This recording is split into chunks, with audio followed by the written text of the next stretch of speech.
Greetings of the day, students. Welcome you all in the online English literature class. Today we are going to read and enjoy our fourth poem of our syllabus. The name of the poem is The Lake Isles of Innisfree, and it is written by William Butler Yeast.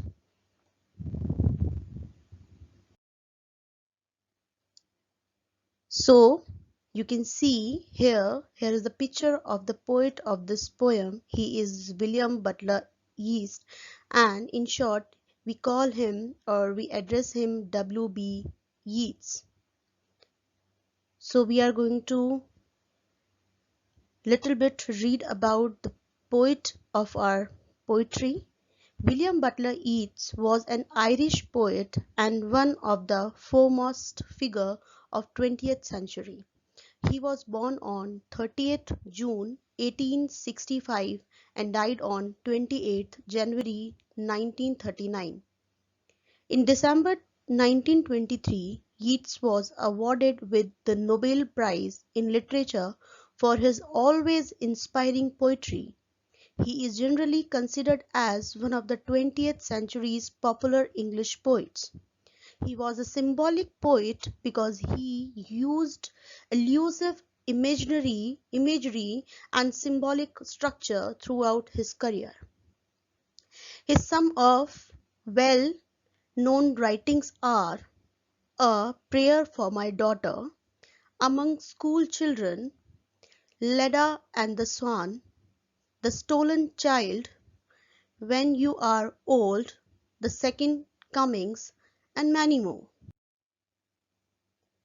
Before reading and enjoying the poem written by him, we'll learn or study the central idea of the poem. So, this poem reflects on the tranquility of life. Tranquility means calmness, peace in life. In fact, living in a cottage is quite different from fast and hectic life.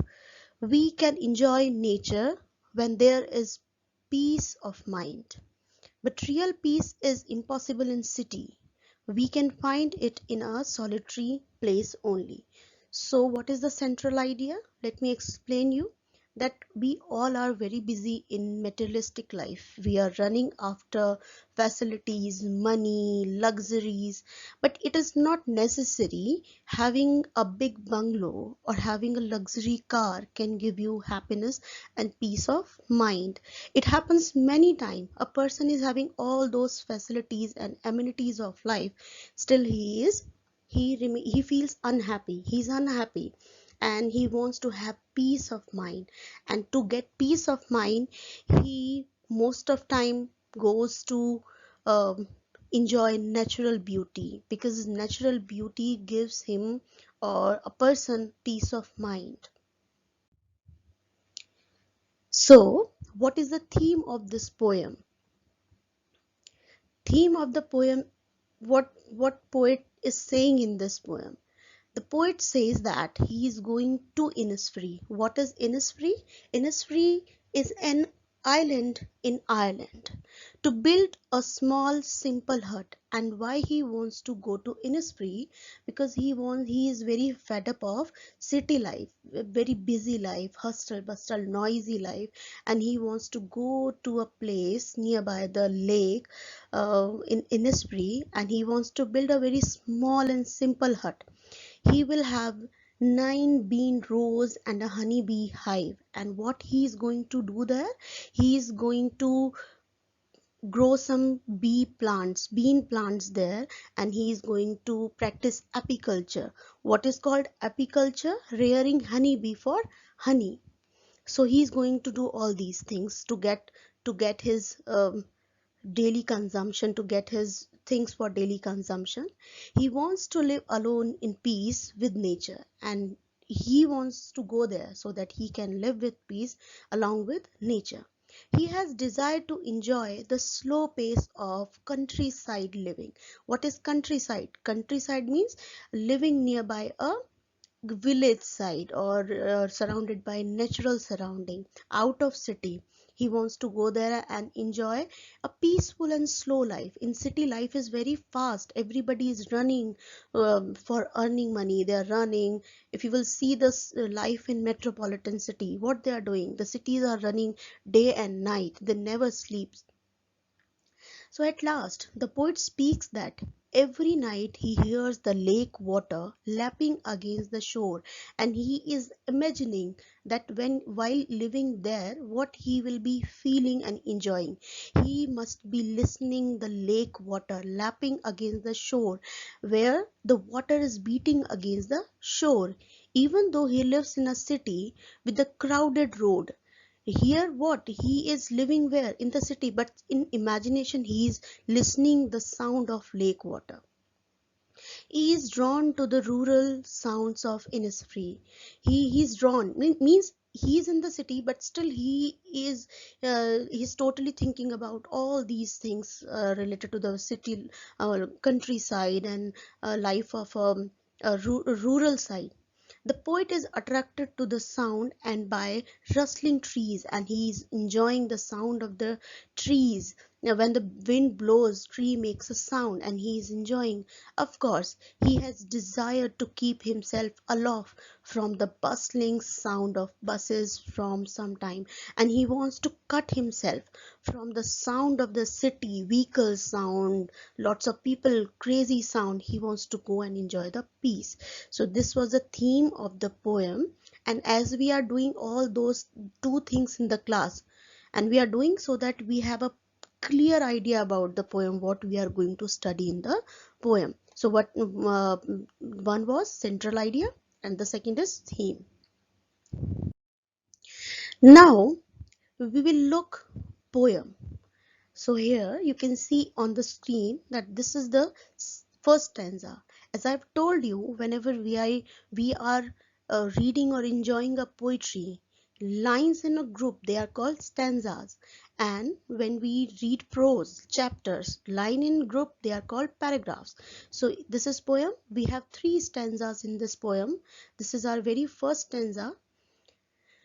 And you can see few words are underlined here. So before reading or explaining this poem, I would like to tell you the word meaning of this particular stanza. So you can see the very first word here underlined, arise. So what is the meaning of arise? Get up or get ready. Second word is cabin. Cabin is what? A small cottage. Wattles. Wattle is what? Twisted sticks for making fence or wall. Like in village, you must have seen people use dry sticks and dry leaves to cover their roof or making fence. Nine bean rows means what? 9 rows of bean plant. Hive. Hive is what? Box in which bees are buzzing. Bee loud, echoing with the buzzing sound of bee. Whenever bee flies in a group, in a swarm, what we call in a collective noun, swarm, so they make a loud noise, buzzing sound. And glad, glad means clearing open space. So these were the word meaning related to our first stanza. Now what we are going to do, we are going to read the first stanza and look its explanation. Look here, this is, you can see explanation of first stanza here. Now look, I will arise and go now and go to Innisfree. So what the poet is saying, that he is living in the city and he is determined that he is very fed up of city life, and he has decided, he is determined that he is going to get up and get ready, and he will go to the lake isles of Innisfree.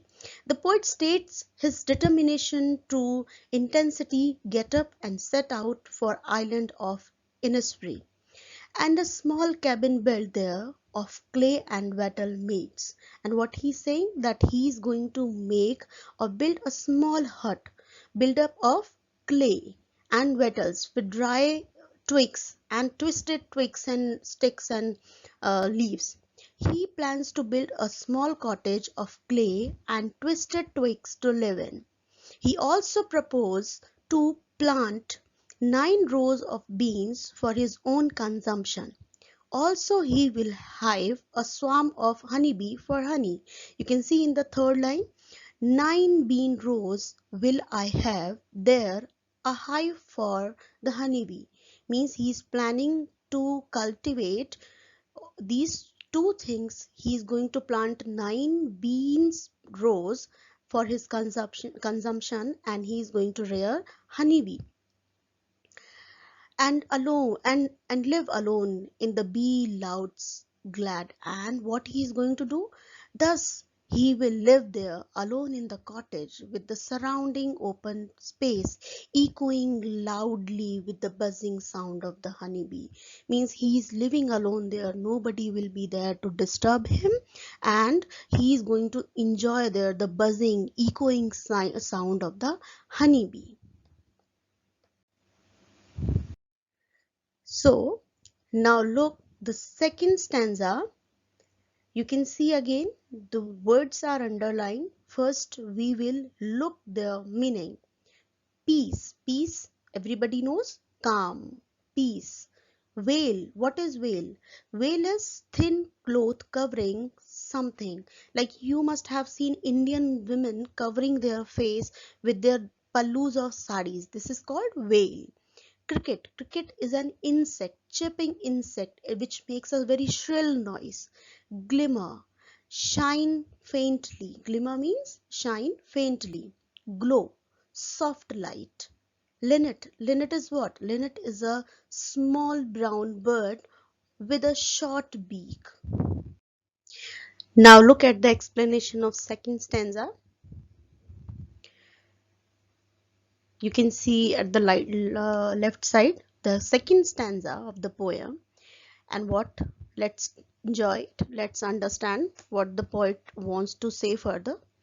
And I shall have some peace there, for peace comes dropping slow, dropping from the veil of the morning to where the cricket sings. There midnights all a glimmer, and noon a purple glow, an evening full of the linnet's wing. So what the poet is saying here, like he will be enjoying this peace from the very day when he will be settling everything down. The poet further states that he will have some peace at Innisfree. Peace comes to that place dropping slowly from the veil of the morning. Like morning will be coming with a veil, with a covering of, it may be of it may be of mist, it may be of fog, it may be of dew, and it will be coming with that veil. It descends to the place where crickets, and early in the morning you can see the sound of the crickets, and very sharp shrill noise they create. The chirping insects sing melodiously. The midnight at the Isles has a faint shine, and the noon is characterized by the mellow softness of light. And what? The midnight will be like it will be glowing with the moon, with a purple glow around it.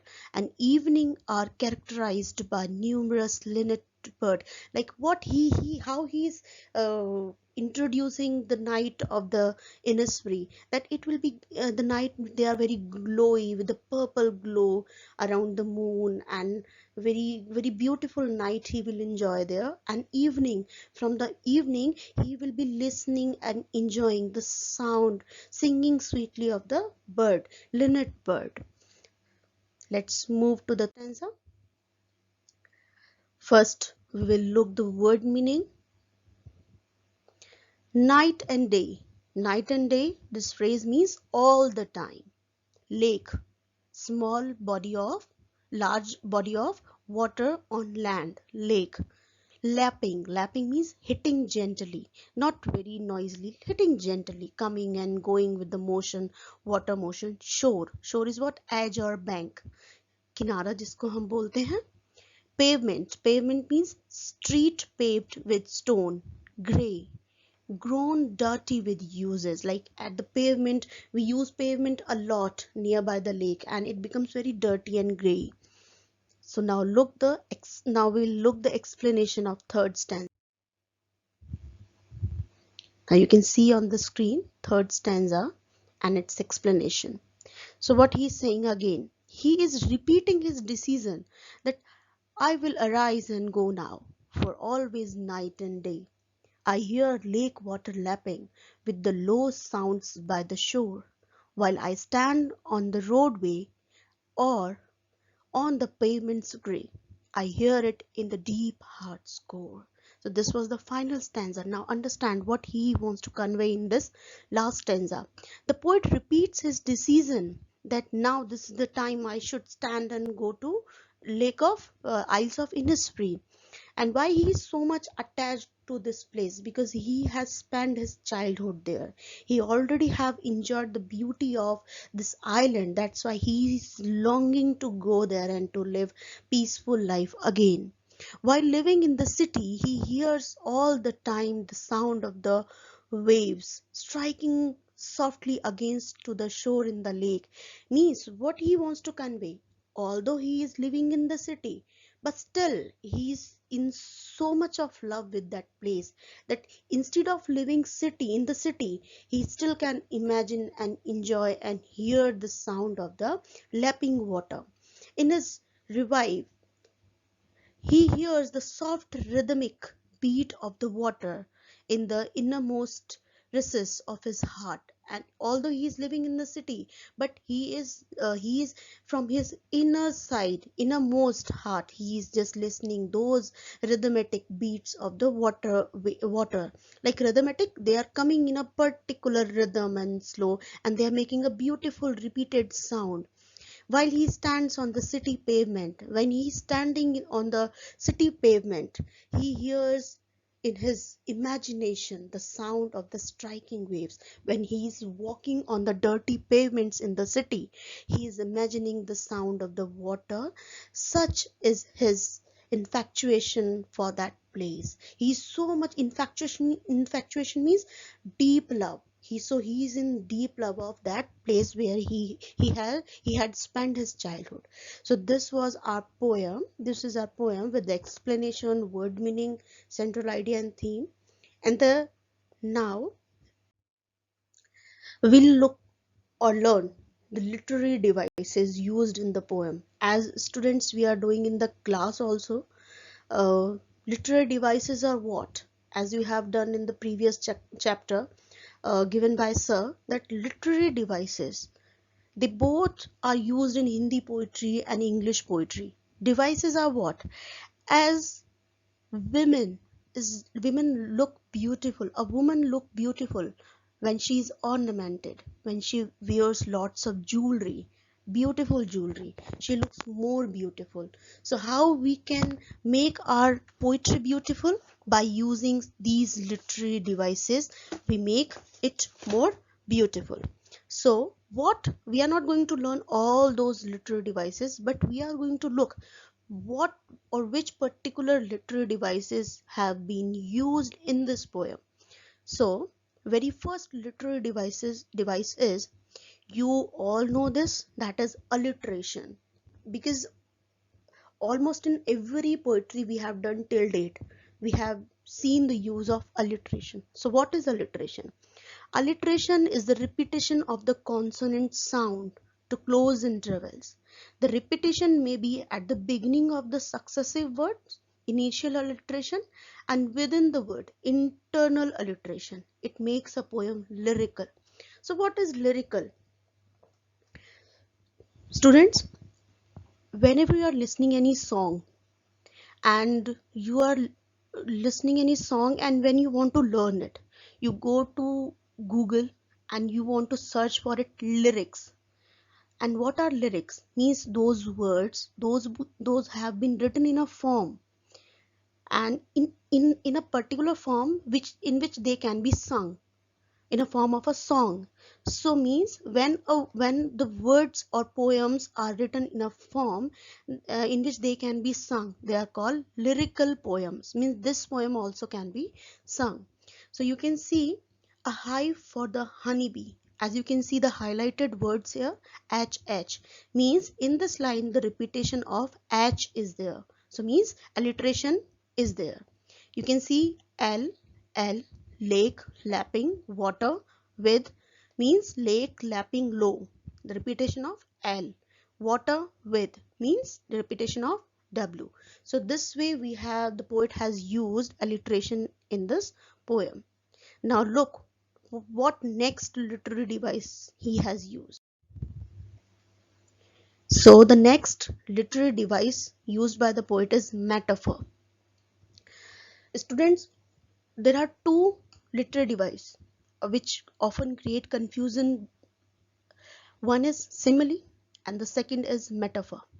Both are devices which are used to compare two objects, but there is a difference. Metaphor is a figure of speech in which two unlike objects are compared by substitution of one by another. Means what we do, one object is used in place of other, means he or it substitute the another object without using like or as. You can see the highlight word veil of the morning. So veil of the morning, what? It is a metaphor for the cloud. Veil means what could be a veil? What could be a covering of morning? It could be clouds, it could be fog, it could be mist, or it could be a morning dew.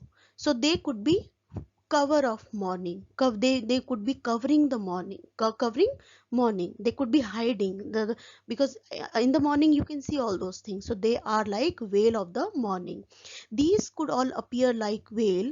They are lifted once the sun rises. So this was our second literary device, metaphor. And what is simile? Simile is whenever two objects are compared by using two words like or as. She is as beautiful as moon. She is beautiful like moon. So means the she is compared with moon using with these two words. Means that's why the simile is there. But we didn't have the poet didn't have the use of like or as here. But still, clouds, fog, mist, they have been compared or they have substitute. Veil is substituting which objects? Fog, mist, and dew. Now move to next literary device used by the poet is anaphora. What is anaphora? Anaphora is the repetition of an identical word or a group of word in successive verse. Identical means same. Identical means totally same. Means you can say the same word. Means anaphora is a literary device in which we have the repetition of the same word, same group of word, or even a line. Even poets have had used a whole line to give a beautiful meaning to the poem or give a beautiful effect in the poem. Like in this poem, and I shall have some peace there, for peace comes dropping slow, dropping from the veil of the morning. Means the repetition of the peace and peace, dropping and dropping. And in first and last stanza, the whole line, one, I will rise and go now. This complete line has been repeated in first stanza and third stanza. So means this is the literary device anaphora. Now learn we will see which next literary device we have used. This is personification.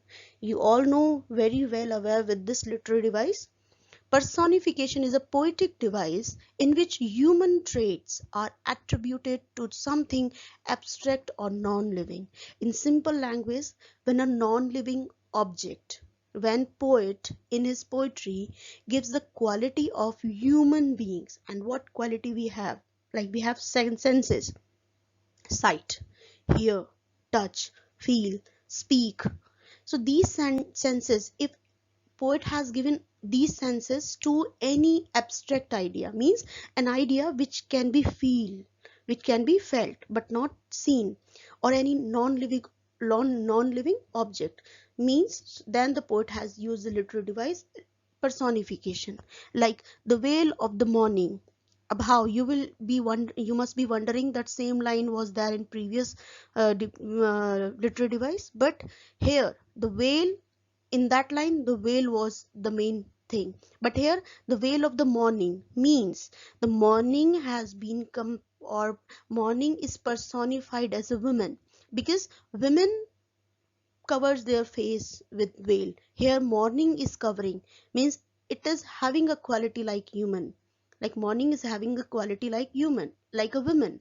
So here morning is personified as a woman whose face is covered by a veil. So this was the personification.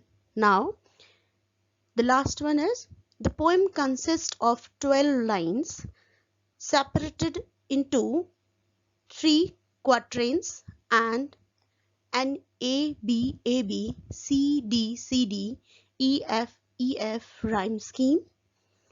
This is the rhyme scheme of whole poem, like A B A B C D C D E F E F. This is the rhyming scheme of whole poem. But if we are going to take stanza wise, so what will be A B A B? This will be our rhyming scheme of the poem. So by this our chapter is done. I hope that you have well understood, and thank you.